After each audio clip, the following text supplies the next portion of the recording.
So and welcome back to this another episode with me Asha. और इस video में हम बात करने वाले हैं मार्केटिंग के बाद ऐसी कौन कौन सी जॉब प्रोफाइल्स है जिसमें सबसे ज्यादा पैसा मिलता है। In short, whenever students are going for MBA, the first and foremost important thing what they see is placements. And placements में भी किसमें सबसे ज्यादा प्लेसमेंट है। वैसे तो MBA मार्केटिंग की अगर हम बात करें तो मार्केटिंग में के लिए जो स्किल सेट चाहिए होते हैं वो कई बार स्टूडेंट्स के पास होने के बाद, इंटरेस्ट होने के बाद भी वो मार्केटिंग नहीं लेते, बिकॉज उनको ऐसा लगता है that marketing is all about sales. I'll be honest, 50-60% jobs are related to sales, that is for sure. But time change हो गया ना। It's more about social media marketing, digital marketing, lead generation, advertisement, ये सारी चीजें भी हैं। तो I mean if you are looking for marketing, तुमको सेल्स में नहीं जाना है, तुम्हें डिजिटल साइड जाना है, तो तुम्हें अपनी एक्सपर्टीज उस तरफ बनानी पड़ेगी। Then in that case you can also get opportunities out there, because उसके लिए भर भर के रिक्वायरमेंट है इंडस्ट्री को। whether you talk about food, whether you talk about healthcare, whether you talk about fashion, हर जगह the people need digital marketers, social media managers, lead generators and all that. तो हम बात करेंगे सबसे पहली प्रोफाइल की। So let's start. सबसे पहली प्रोफाइल है दैट इज ब्रांड मैनेजर। जैसे आप स्क्रीन पे देख पा रहे हैं, अगर हम ब्रांड मैनेजर की बात करें तो इसमें ये क्या करते हैं, ये कैंपेन्स डिजाइन करते हैं। जैसे कि फॉर एग्जांपल कोका कोला का प्रोडक्ट लॉन्च हो गया, ऐसी दूसरी कंपनीज के लॉन्च, तो that is basically brand manager का काम। स्किल्स, क्रिएटिविटी चाहिए होती है, उसके अलावा स्टोरी टेलिंग, ब्रांड ट्रैकिंग, ये सारी चीजें आपको आनी चाहिए। कंपनीज HUL, PNG हायर करती है, नेस्ले हायर करती है, मैरिको हायर करती है, डाबर हायर करती है। एवरेज सैलरी 12 से 18 लाख के बीच रहती है, हाईएस्ट सैलरी 30+ लाख की रहती है। लाइफस्टाइल मॉडरेट ट्रैवल रहता है, high accountability and creativity, deadlines जो है वो बहुत ज्यादा रहती है। जो दूसरा है that is area sales manager. आप एरिया सेल्स मैनेजर बेसिकली होता क्या है, लेट्स इन केस आपको दे रखा है नॉर्थ रीजन। अब नॉर्थ रीजन में जितने भी लोग काम कर रहे हैं, आपको उनसे काम कराने का काम, उनको ट्रेनिंग करने का काम, असिस्ट करने का काम करना पड़ता है। मैं एग्जांपल दे रही हूँ, मैं एक टियर 3 कैटेगरी के स्टूडेंट से बात कर रही थी जिसने टियर 3 कैटेगरी से MBA किया। तो उसका काम क्या था, that he used to handle a sales team, not sales team, जो वेंडर्स होते थे, बिकॉज फ्रेंचाइजी हैं वेंडर्स, उनको ट्रेनिंग के लिए, सेल्स के लिए ट्रेन करते थे। एंड ही सेड कि मेरी सैलरी से ज्यादा मेरा इंसेंटिव होता था।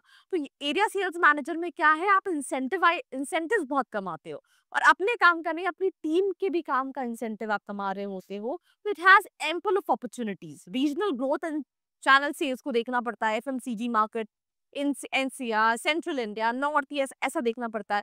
स्किल्स क्या रिक्वायर्ड रहती हैं, channel strategy, negotiation, distribution making, जैसे आप स्क्रीन पे देख पा रहे हो। Top companies HUL, ITC, PepsiCo, Colgate, Britannia, 10 से 15 लाख का एवरेज पैकेज होता है।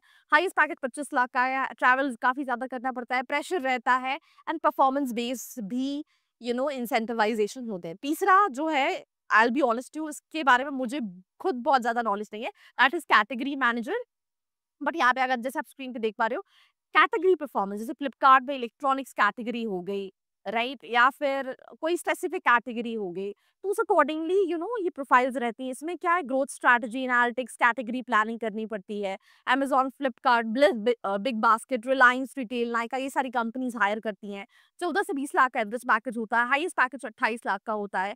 फास्ट पेस्ड है, एनालिटिकल है, क्रॉस लीन कोऑर्डिनेशन वाला काम रहता है। देन इसके बाद अगर हम बात करें तो जो फोर्थ है that is digital marketing manager. किसी भी कंपनी का कंप्लीट डिजिटल मार्केटिंग, मतलब पेड कैंपेन्स की हम बात कर लें, ऑर्गेनिक की बात कर लें, जैसे मैं एग्जांपल देती हूँ कि एकदम से आप देखते हो कि दिवाली आ रही है, तो अमेज़न का दिवाली से रिलेटेड कैंपेनिंग रहती है, या मार्केटिंग रहती है। उसी तरीके से जब ईद आ रहे होते हैं तो कैंपेन्स काफ़ी अलग होते हैं। तो डिजिटल मार्केटिंग मैनेजर पूरा कंप्लीट डिजिटली मैनेज कर रहा होता है। SEO, SEM, Google ads, analytics, social ads सब आना चाहिए। अमेज़न, ज़ोमैटो, मीशो, हर कंपनी, मतलब यू नेम इट, एनी कोई भी सोशल मीडिया पे कंपनी है, every company requires digital marketer. I think if I talk about my company, we required, हर जगह डिजिटल मार्केटिंग की रिक्वायरमेंट है। 10 से 18 लाख का इनिशियल पैकेज है, हाईएस्ट पैकेज 30 लाख का है। लाइफस्टाइल की बात करें, डिजिटल हसल है, डेडलाइन ड्रिवन है, मॉडरेट आवर्स ऑफ वर्किंग है। Last but not the least, marketing analyst. ये क्या करता है, ROI को एनालिसिस कर रहा होता है, कैंपेन्स को जो हम रन कर रहे होते हैं, मतलब होर्डिंग्स लगा रहे हैं, हमने किसी एड को बनाया है, हमने किसी स्टार को लिया है, तो मार्केटिंग एनालिसिस बेसिकली एनालिसिस करना मार्केटिंग और उस अकॉर्डिंगली बिजनेस डिसीजंस लेना। एसक्यूएल आना चाहिए, टैब्लू आना चाहिए, एक्सेल आना चाहिए, फनल मैट्रिक्स आना चाहिए। इसमें ज़ोमैटो, फ्लिपकार्ट, बाइजू जैसी कंपनीज़ और भी कई सारी कंपनीज़ हायर करती है। 8 से 14 लाख का पैकेज रहता है, हाईएस्ट सैलरी 20 लाख की रहती है। एनालिटिकल वर्क प्रेशर जो है वो थोड़ा-सा मॉडरेट रहता है, बट क्रिएटिव स्किल्स हर जगह चाहिए, प्रॉब्लम सॉल्विंग स्किल्स हर जगह चाहिए। तो these are the top job profiles when it comes to MBA in marketing. What do you feel? इसके अलावा कोई प्रोफाइल अगर मैंने मिस आउट की है, let me know in the comment section below. Like, share and subscribe. I hope you like this video. For more such videos, keep watching our channel. And do not forget to like, share and subscribe.